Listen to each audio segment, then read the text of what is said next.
In a year marked by personal triumphs and trials, Janet Jackson, the iconic singer and performer at 59, has emerged as a beacon of resilience amid a harrowing health battle. Diagnosed with stage 3 breast cancer, the American superstar faced not only the aggressive disease but also a severe post-surgical infection that nearly claimed her life. Her journey, shared candidly through social media, has inspired millions, transforming a private struggle into a public call for awareness and strength. On October 20th, 2025, Jackson broke the news on Instagram, posting a heartfelt message that stunned fans worldwide. "I've been diagnosed with stage 3 breast cancer," she wrote, emphasizing the gravity of her condition. Cancer, in any form, is incredibly tough to beat. Yet true to her spirited nature, she injected humor into the announcement, quipping about her future return with bigger boobs and more music.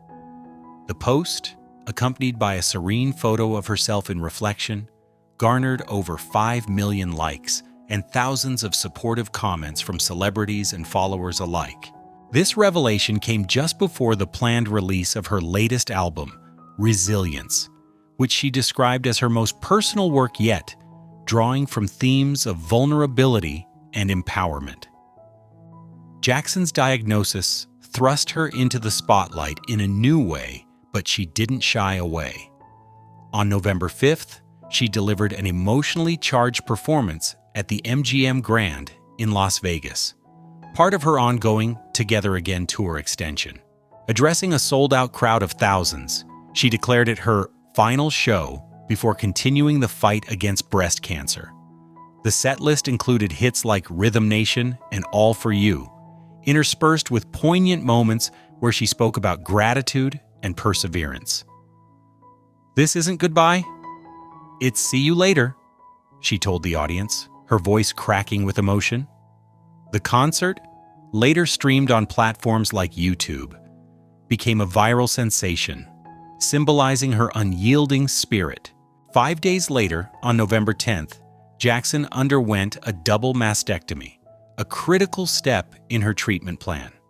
As a mother to her 8-year-old son, Isa Almana, shared with estranged husband Wissam Almana, she approached the surgery with characteristic transparency. From her hospital bed, she shared unfiltered photos and videos documenting the 48-hour ordeal. IV drips, blood draws, moments of pain-induced tears, and quiet reflections.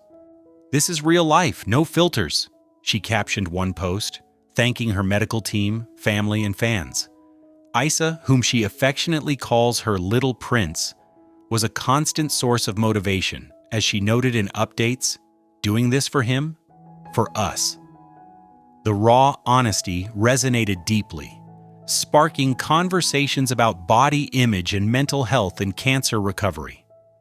Just days after the surgery, Jackson shared positive news that buoyed her supporters. Scans revealed the cancer had not spread further, and post-op results were encouraging. "I'm crying tears of joy," she posted on November 15th alongside a selfie showing her bandaged but beaming. "Recovery is going well, and reconstructive surgery is on the horizon," she credited early detection and a strong support system, urging women to prioritize mammograms. This update aligned with her long-standing advocacy for health issues, echoing her past work on HIV/AIDS awareness and body positivity. However, the road to recovery took a dangerous turn on November 23rd, 2 weeks post-surgery. Jackson was rushed to Cedars-Sinai Medical Center in Los Angeles with severe respiratory symptoms, fluid buildup around her lungs, and a critical post-operative infection.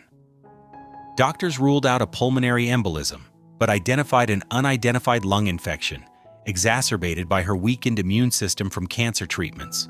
Sources close to the star described the episode as touch and go, with Jackson experiencing high fevers and labored breathing that brought her perilously close to death.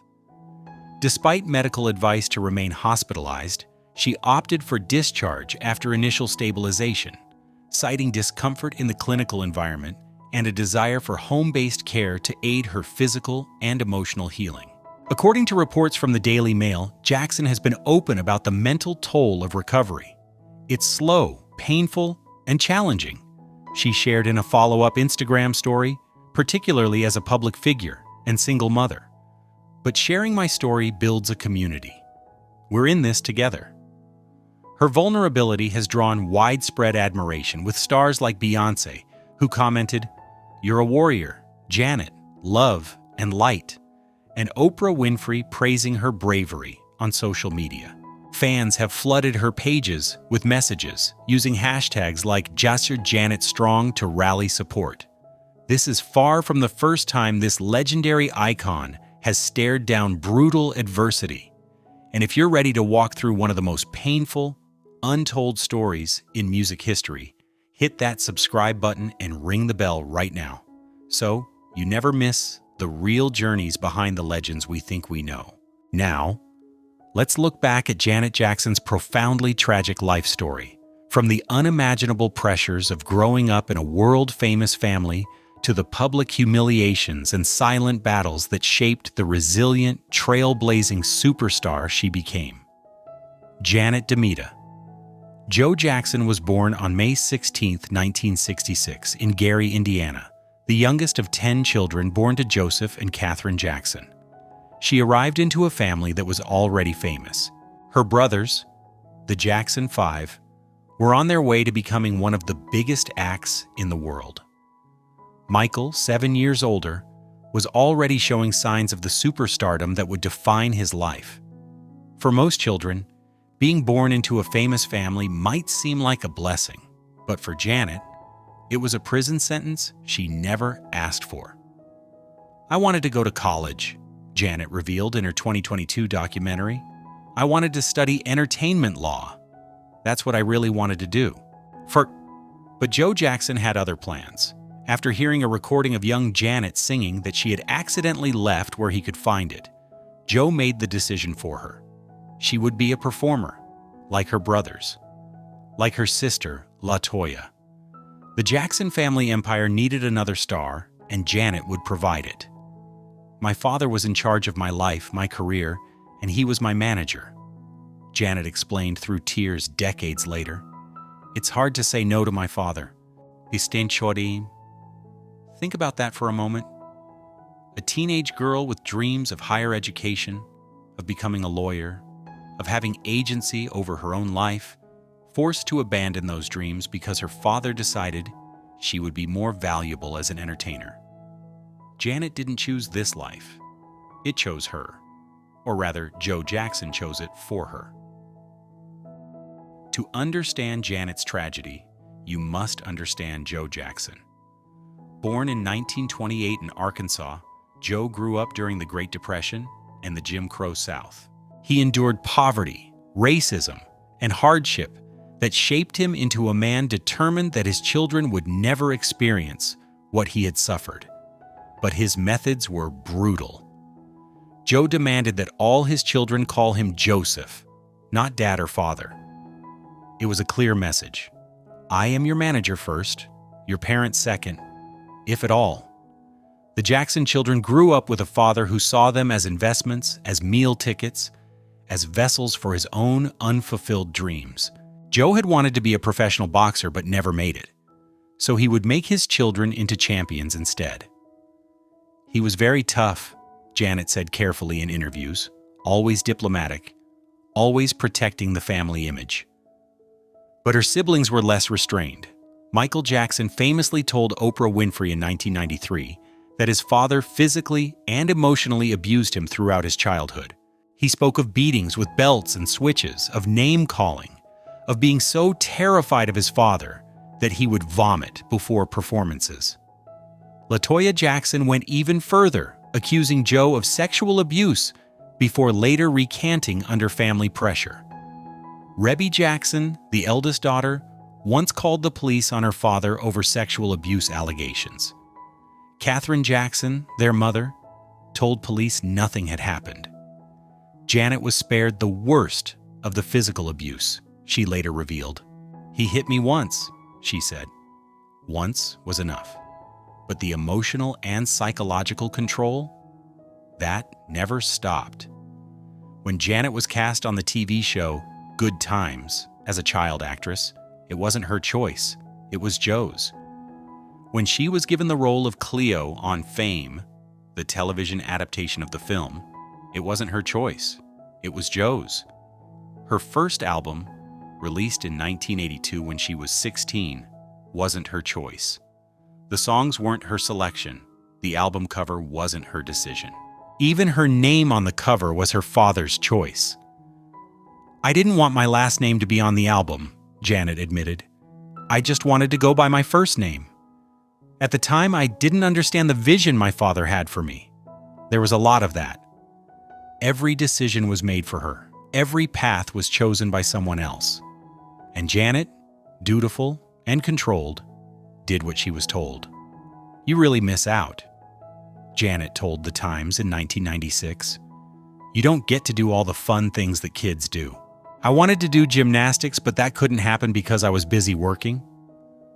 While other teenagers were going to prom, joining clubs, making mistakes and learning from them, Janet was on set, in the studio, on tour.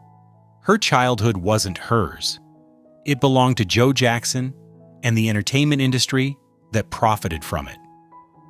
By the mid-1980s, Janet had reached a breaking point. She was in her early 20s, and she had never made a single major decision about her own life. Every choice had been filtered through Joe's vision of what was best for the family empire. "I just wanted to get out of the house, get out from under my father, which was one of the most difficult things that I had to do," Janet said. So she fired him. She removed Joe Jackson as her manager and took control of her own career. The risk was enormous. Joe had been the architect of the Jackson 5's success, of Michael's solo career, of the entire family's rise from Gary, Indiana, to global superstardom. Without him, Janet could have faded into obscurity, become just another child star who couldn't make it as an adult. Instead, she created Control. Released in 1986 when Janet was just 20 years old, Control was a declaration of independence. The album's title said it all. For the first time in her life, Janet Jackson was in control of her music, her image, her career, her life. Working with producers Jimmy Jam and Terry Lewis, Janet crafted an album that was raw, honest, and revolutionary. Songs like "What Have You Done For Me Lately" and "Nasty" weren't just catchy pop hits. They were anthems of female empowerment, of a young woman refusing to be controlled anymore. Control sold over 10 million copies worldwide. It established Janet as a superstar in her own right. Not just Michael's little sister, not just another Jackson. She had proven that she didn't need Joe. She could succeed on her own terms.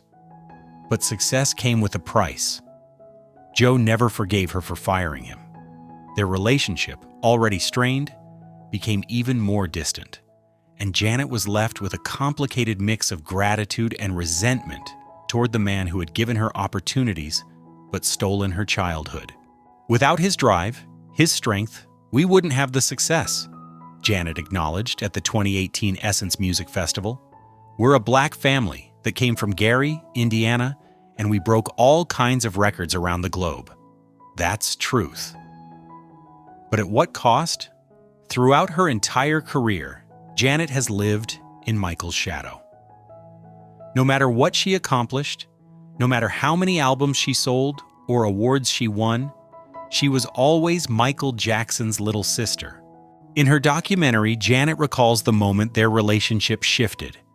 It was 1982, and Michael had just released Thriller, the album that would become the best-selling album of all time and transform him into the biggest star on the planet. "We were very close, did everything together," Janet remembered. "It was Thriller. That's when it all started changing. I remember really loving the Thriller album, but for the first time in my life, that's when I felt like it was different between the two of us."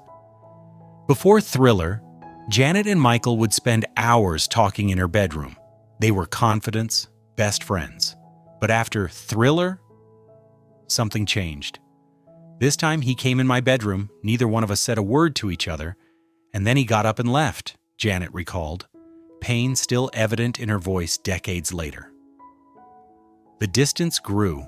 Michael was now in a stratosphere of fame that no one else could touch, and Janet, trying to build her own career, was constantly compared to him, constantly asked about him in interviews, constantly living in his shadow. When Janet achieved success with Control and then Rhythm Nation, the comparisons intensified. Music critics couldn't review her work without mentioning Michael. Fans couldn't attend her concerts without shouting his name. They always try to make my brother seem like some sort of a freak, Janet said, defending him even as she struggled with the burden of their shared last name. And then, in 1993, came the allegations. Michael Jackson was accused of child sexual abuse. The media frenzy was unlike anything the entertainment industry had ever seen. And Janet, despite having her own thriving career, found herself drowning in the scrutiny. There's a great deal of scrutiny that comes with having that last name, Janet said. I wanted my own identity, but she would never get it. Not really. Even when Michael died in 2009, Janet couldn't escape his shadow. She honored him at the MTV Video Music Awards, performing their duet, Scream. She appeared at his wrongful death trial. She posted tributes on his birthday. She loved her brother. But his shadow consumed her life in ways that must have been suffocating. On February 1st, 2004, Janet Jackson was at the peak of her powers. She was 37 years old, a multi-platinum artist, a cultural icon. CBS had invited her to headline the Super Bowl 38 halftime show, one of the most prestigious performance slots in the entertainment industry. She had performed 3 songs that night, bringing out surprise guest Justin Timberlake for the finale. They performed his hit Rock Your Body, and at the lyric Bet I'll Have You Naked by the end of this song, Timberlake was supposed to rip away part of Janet's costume to reveal a red bustier underneath. Instead, he exposed her breast to 140 million viewers. For exactly 9/16 of a second, Janet Jackson's nipple, adorned with a decorative shield, was visible on live television before CBS cut to an aerial shot of the stadium. What happened next destroyed Janet's career and revealed the ugly truth about sexism, racism, and power in America. The Federal Communications Commission received over 540,000 complaints. CBS was fined $550,000. Conservative politicians railed against the indecency of it all. The media dubbed it Nipplegate, and the phrase wardrobe malfunction, Timberlake's explanation, entered the cultural lexicon. But here's the crucial part. Justin Timberlake's career was fine. More than fine. He thrived. The next week, Janet was uninvited from the Grammy Awards, where she had been scheduled to present and perform. CBS head Les Moonves personally ordered her blacklisted. Her music was removed from all Viacom-owned radio stations and TV channels. MTV and VH1 pulled her videos from rotation. Her new album, Damita Jo, which was released just weeks after the Super Bowl, became her lowest-selling album since 1984. Movie deals evaporated. Endorsement deals disappeared. Even a Mickey Mouse statue wearing Janet's Rhythm Nation costume was removed from Disney World. Meanwhile, Justin Timberlake attended the Grammys. He performed. He won awards. He used the Grammy stage to deliver a half-hearted apology where he called it a wardrobe malfunction and moved on. His album sales didn't suffer. His career didn't suffer. If anything, the incident made him more famous. In 2018, 14 years after destroying Janet's career, Justin Timberlake was invited to headline the Super Bowl halftime show. The NFL, which had banned Janet from ever performing at the Super Bowl again, welcomed him back with open arms. Think about the message that sent. A white man exposes a black woman's breast on live television. His action, his hands, his decision, and she is punished while he is rewarded. That's all there was. Janet Jackson Joe and Katherine Jackson said at the time, noting that there were two people on that stage, but only one was being held accountable. Janet handled the aftermath with grace she shouldn't have needed. She apologized. She took responsibility. She protected Justin even when he didn't protect her. In her 2022 documentary, Janet revealed that she had told Justin not to make a statement after the incident. "We talked once, and he said, 'I don't know if I should come out and make a statement,'" Janet recalled. "And I said, 'Listen, I don't want any drama for you. They're aiming all of this at me.' So I said, 'If I were you, I wouldn't say anything.'" She shielded him, and he let her. In the midst of all this tragedy, rumors began to circulate about a secret baby from the 1980s. Tabloids claimed that Janet had given birth in the mid-1980s and given the child up, hiding the pregnancy and birth from the public. For decades, Janet refused to address these rumors, but in her documentary, she finally spoke about it. "Back in the day, they were saying that I had a child, and I kept it secret," Janet said, visibly frustrated. "I could never keep a child away from James. That's not right. That's not how I was raised." The James she was referring to was James DeBarge, whom Janet married in 1984 when she was just 18 years old. The marriage was annulled less than a year later, and rumors had persisted that Janet had gotten pregnant during the brief marriage and secretly given birth. "I don't know where people get this from," Janet's brother Randy said in the documentary. "It's just not true." But the rumor wouldn't die. Even Tiffany White, James DeBarge's daughter, claimed on social media that she was Janet's secret child.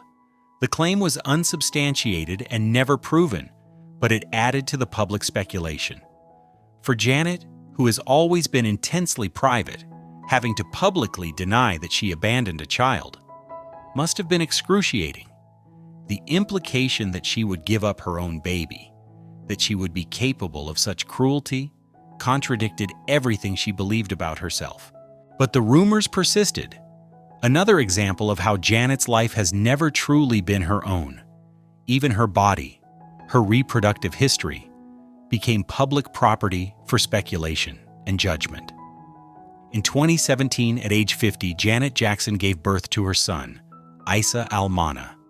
It was her first and only child, born during her marriage to Qatari businessman Wissam Almana.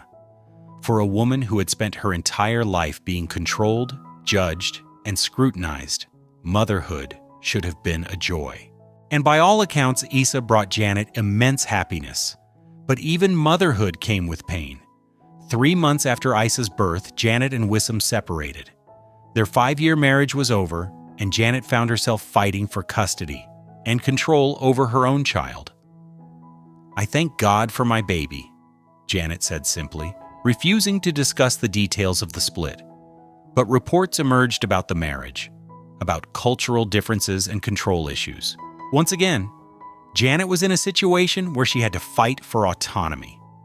At 50 years old, with a newborn baby, Janet was starting over.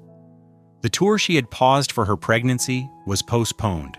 Her career was once again on hold, and she was navigating single motherhood while dealing with the aftermath of another failed relationship.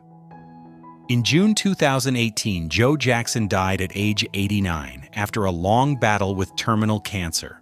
Janet was among the family members who gathered for his private memorial service. Her feelings about Joe's death were complicated, as they should have been. This was the man who had controlled every aspect of her childhood, who had forced her into a career she hadn't chosen, who had treated her as an investment rather than a daughter. But he was also the man who had made her success possible. Without Joe's drive, his refusal to accept no, his relentless push for excellence, the Jackson family would never have escaped Gary, Indiana. They would never have broken racial barriers in the music industry. They would never have become global icons. "It is because of my father that I've had the career I've had," Janet said after his death. "It was tough at times. There was nothing easy about it, period. But when you see where we came from and look at where we are now, we owe so much to my father." But forgiveness isn't the same as closure. And the trauma Joe inflicted on his children, particularly his daughters, can't be erased by his death or by their success. Janet has said that before Joe died, he told her that he loved her. For a man who never said those words, who never showed physical affection, who demanded his children call him Joseph instead of Dad, that confession must have meant something. But did it heal the wounds? Did it make up for the childhood stolen, the choices denied, the control exerted for decades? Janet has never said, and maybe she doesn't know.